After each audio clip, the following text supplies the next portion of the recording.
Welcome to the deep dive. You're joining us as we explore digitalproductmasterclass.pdf. That's right. Think of this as your fast track to understanding the world of creating and selling digital products online. hmm We've got this strategy-packed PDF as our main source today. Yeah, it's pretty comprehensive. And our goal really is to pull out the most valuable insights, maybe some surprising stuff too, Definitely. to help you see the real possibilities of building an online income stream, without feeling like you're drowning in information overload. Exactly. And this PDF, it provides a really structured way to think about the whole process, which I think is helpful. It does. What's particularly interesting, I find, is how it connects the dots. From that initial spark of an idea right through to building something sustainable. Something that lasts. Yeah, exactly. So we're going to focus on what truly makes a digital product work and the essential steps you really need to consider. Okay, so let's jump right in then. The PDF starts, logically enough, by defining what we even mean by digital products. Right, the basics. We're talking about things you can't physically touch, right? Ebooks, online courses you stream, maybe software tools, Templates, music files. digital art, yeah, anything sold and distributed online. What struck me immediately was just the sheer scalability Oh, absolutely. compared to dealing with physical goods. It's a completely different ballgame. It is. And if you think about that bigger picture, that's where the real leverage lies. Hmm. Once you've put in that effort, that upfront work to create it, the cost of selling it again Yeah. to the next person and the person after that, It's tiny. it's practically zero. You're not dealing with manufacturing costs, shipping logistics, needing a warehouse. Right. None of that. That fundamental difference, Yeah. that's what unlocks those pretty attractive profit margins everyone talks about. And the market for these things, it seems to have just exploded, hasn't it? Massively. The PDF points to technology, obviously, but also this huge appetite for learning online, for finding digital solutions. It's driven by convenience, isn't it? Totally. Instant access, learning whatever you want. It's really shifted how people consume information and, well, solve their problems. Absolutely. And think about the reach. That's another huge factor. Global reach. Yeah. Someone on the other side of the planet can find and buy your product just as easily as someone down the street. Which you just don't get with a local shop. Exactly. That global accessibility massively expands your potential customer base. Huge advantage. So the PDF then outlines some key advantages, and yeah, several really jumped out. We've mentioned scalability. Mhm. Then there's flexibility, like you can update your course or ebook based on feedback. Keep it fresh. Yeah, or new developments. And that global reach, obviously massive, but the one that really grabs attention, I think, for a lot of people listening. Active income. Yeah, the potential for passive income, the idea of creating something once and, earning from it, even when you're sleeping or on holiday. It's compelling. It is a compelling prospect, maybe even for you listening right now. It is, but, and this is important, it's crucial to have realistic expectations. The PDF rightly points this out. Right. It's not instant. No. While passive income can be the result, it needs that significant upfront investment, time, energy, Sweat equity. to develop something genuinely valuable. And then you've got to set up the systems for selling it, delivering it. Right. It's not a magic button you just press. Not at all. It's about putting in that strategic work first to build the potential for passive income later. Okay, good point. It's not a get-rich-quick thing. Definitely not. The PDF also mentions the low overhead costs, which, like we said, huge difference from physical stuff. No production lines, warehouses, shipping nightmares. Frees up capital and reduces risk. Then it moves into something really crucial, setting goals and expectations. I think defining your why, your motivation. Super important. Is it sharing your expertise? Solving a specific problem? Is it primarily about the income? That underlying motivation, it's critical. It's like your compass, right? Yeah. It guides every single decision you make. From what product to create to how you market it. Exactly. And setting achievable goals.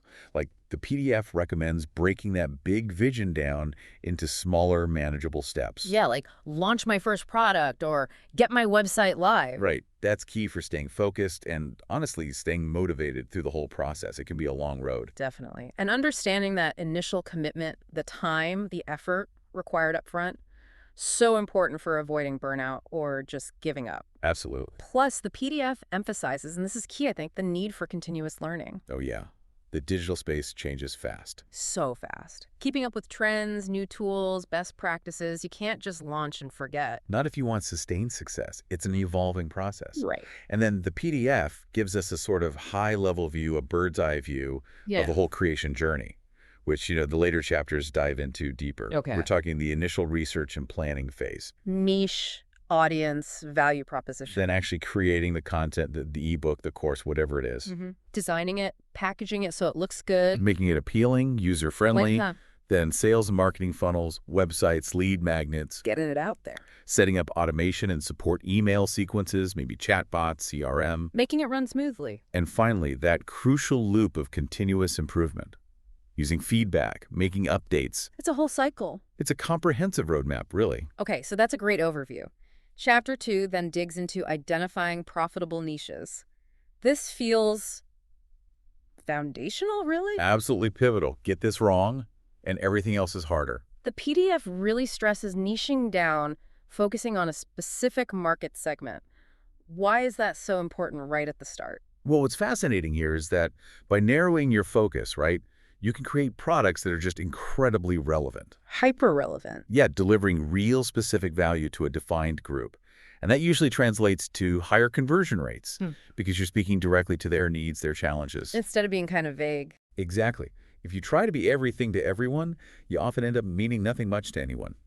You get lost in the noise. Makes sense. So how do you find these niches? The PDF suggests some tools for researching trends. Yeah, practical stuff. Like Google Trends, see what's gaining steam, what's fading. Are there seasonal peaks? Like fitness in January. Exactly. Yeah. Or using social media, Twitter, Instagram, Pinterest. See what people are actually talking about, follow influencers in potential areas. Monitor hashtags. Right. Exploring online communities, Reddit, Quora, specialized forums, is gold for understanding the actual questions people are asking, the language they use. What they're struggling with. Precisely. And even diving into industry reports for more data-backed insights. So it's like becoming a bit of a market detective. You have to be. It's about gathering evidence, understanding where the interest lies, and crucially, what problems people are actively trying to solve. And from there, the PDF logically moves to identifying your target audience within those potential niches. Yeah, you need to know who you're serving. So demographic, research age, gender, income, location, the basics. Gives you a broad picture. But then the psychographic stuff, their interests, values, lifestyles, behaviors, that seems much deeper. Oh, it is. That's where you really start to connect. Knowing your audience isn't just women aged 30, 45. Right. But maybe busy working mothers who value sustainable living and need time-saving healthy meal solutions. See the difference. Yeah, much more specific. Gives you way more to work with. Exactly. And the PDF suggests actually talking to potential customers. Surveys, interviews. Direct feedback. Invaluable. And even creating detailed customer personas, these fictional profiles of your ideal customer. Those personas are incredibly powerful tools. Seriously. Why is that? Because they allow you to step into your customer's shoes. Yeah. To really think like them. It ensures your product, your marketing, everything truly speaks to them. To their needs, their aspirations. Their pain points, it moves beyond just stats and helps you build genuine empathy. Okay. Then comes evaluating the competition and the actual demand. This seems critical. Non-negotiable. You need to know the landscape. Using keyword research tools, see what people are actually searching for on Google. High volume, low competition is the dream, right? Yeah.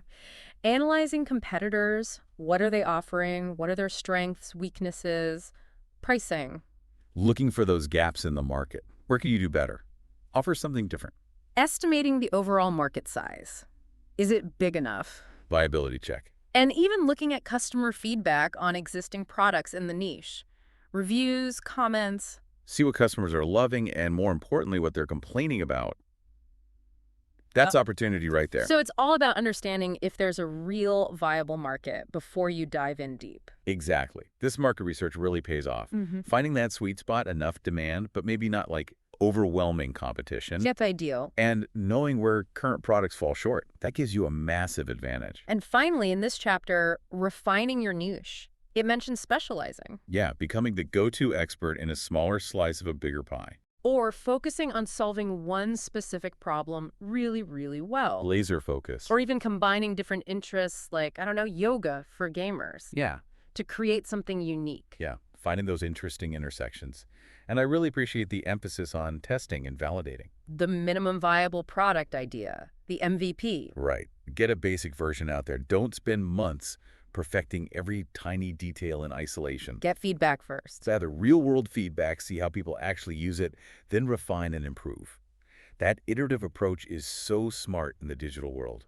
Saves a lot of wasted effort. Okay, that makes a ton of sense. Chapter 3 then shifts focus, developing your unique value proposition, the UVP. Ah, the UVP. Crucial. The PDF explains this is basically what makes your product stand out, why customers should choose you over everyone else. It's your core promise of value, what makes you special. So where do you even begin crafting something like that? It sounds important. It is. And it all circles back to that deep understanding of your customers that we just talked about. From Chapter 2. Exactly. The PDF reminds us. Keep doing that customer research surveys, interviews, but also actively analyze feedback on similar products already out there. See what people are saying. What are customers consistently praising about competitor X? What drives them crazy about competitor Y? Those pain points, those unmet needs. That's where your UVP can shine. Precisely. That's your opening. And it's not just about demographics anymore, is it? It mentions revisiting those personas and using something called empathy mapping. Yeah, empathy mapping is a great exercise. What does that involve? Getting inside their head?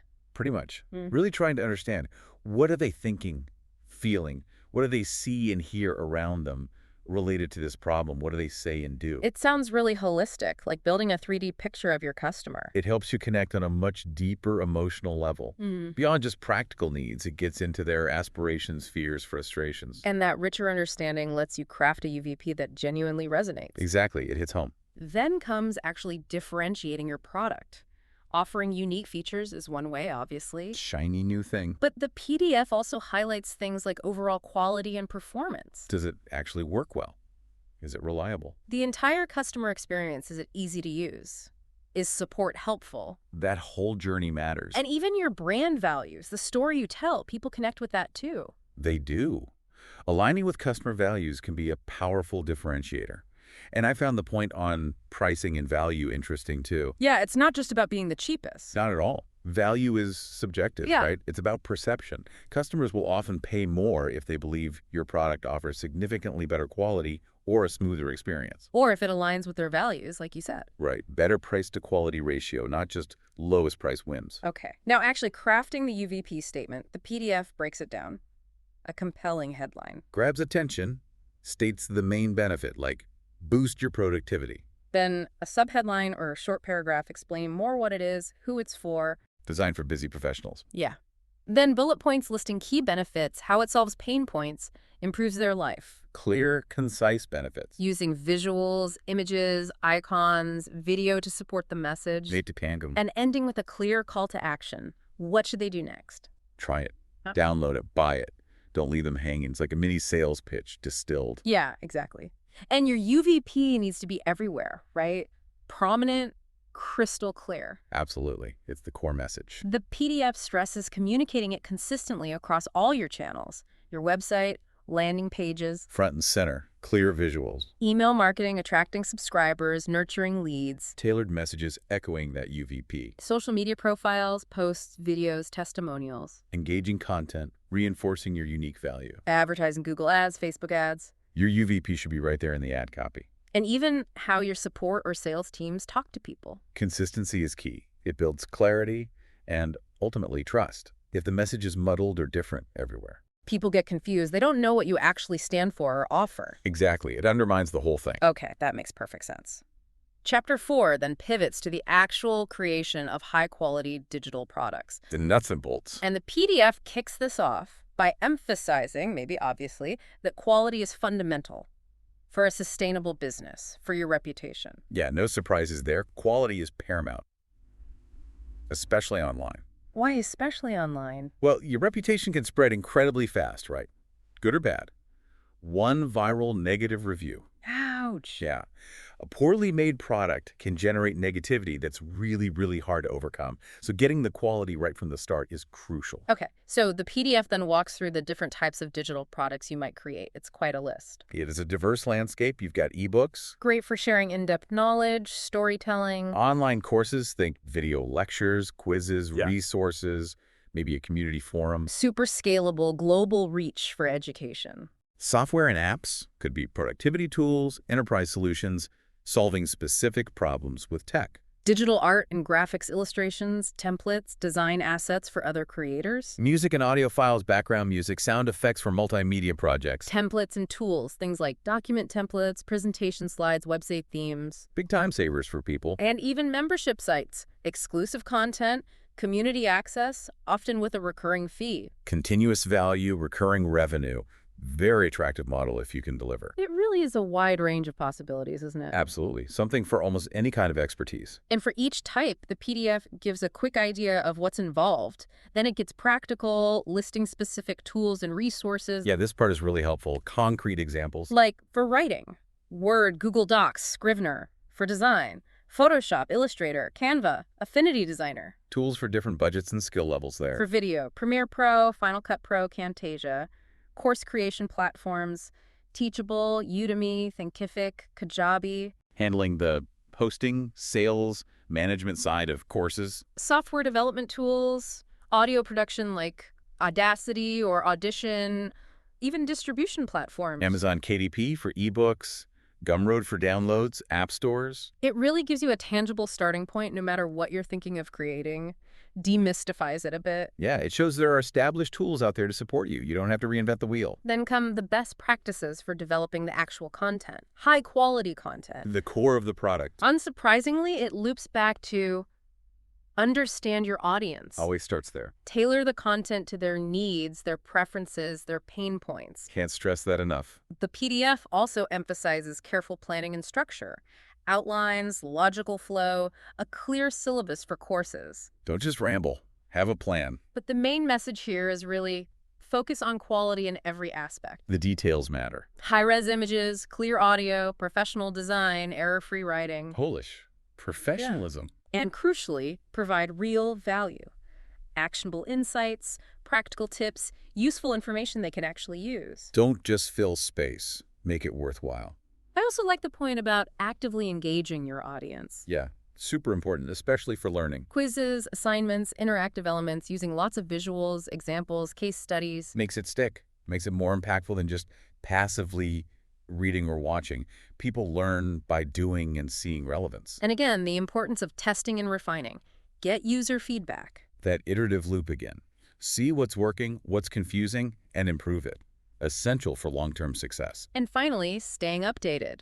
Trends, tech, best practices. Keep learning, keep improving the product over time. Okay, last part of this chapter, ensuring professional presentation. How it looks and feels. The packaging. This includes branding, consistent logos, colors, fonts. Builds recognition, looks professional. The design itself, using good tools or templates, thinking about layout, typography, color schemes. Readability, visual appeal, engagement. The overall user experience, or UX, easy navigation, clear instructions, intuitive interfaces. Especially for courses or software. Needs to be seamless. Don't make them fight the platform. And even the simple stuff like packaging. Clear download instructions, well-organized files, sensible labeling. It all contributes to that perception of quality and professionalism. Yeah. Shows you care about the details. Absolutely. Those seemingly small things, they really add up to build trust and enhance the perceived value, don't they? They really do. It signals you put thought and effort into the entire experience for them. So, okay. From grasping the basics of what digital products are to finding that profitable niche, Researching the market, understanding the audience, crafting that compelling, unique value proposition that sets you apart, defining your promise. and finally, putting in the work to create genuinely high-quality products with a polished, professional finish. That's the core journey laid out here. Yeah, these initial chapters give you a really solid foundation, a systematic approach. It feels like a really comprehensive starting point for anyone looking to, dive into this world. It is, and you can see how each step builds logically on the last one. It provides a clear framework. Right. So, reflecting on all this, it's clear digital products offer, a pretty significant opportunity for income, for sharing expertise. Huge potential. The key takeaways from this guide seem to be success really hinges on deeply understanding your market, Know your niche, know your audience. offering something that provides unique, tangible value to them, Solve their problem, meet their need better than others. and ensuring that what you create isn't just good content, but it's high quality and presented professionally. Quality and presentation build that crucial trust and perceived value. Precisely. And what's really encouraging, I think, is the accessibility aspect you mentioned earlier. Yeah, the barriers to entry. They're considerably lower than starting many traditional businesses. No need for massive upfront capital for inventory or a physical shop. Right. For many of you listening, if you have valuable knowledge or a skill to share, and you're willing to put in that focused effort, This could be a really viable path. very much so. This really gets you thinking, doesn't it? I mean, considering the sheer variety of products possible and all the tools available now, The possibilities are vast. what unique skill or knowledge do you possess? You, listening right now, what could you potentially transform into a valuable digital asset for other people? What specific problem for a particular group could you solve digitally? That's definitely something to mull over. A powerful question to consider. Finding that sweet spot, your unique strengths meeting a real market need. Well, thanks for exploring this deep dive into digital product mastery with us. My pleasure. We'll be back with another insightful exploration very soon.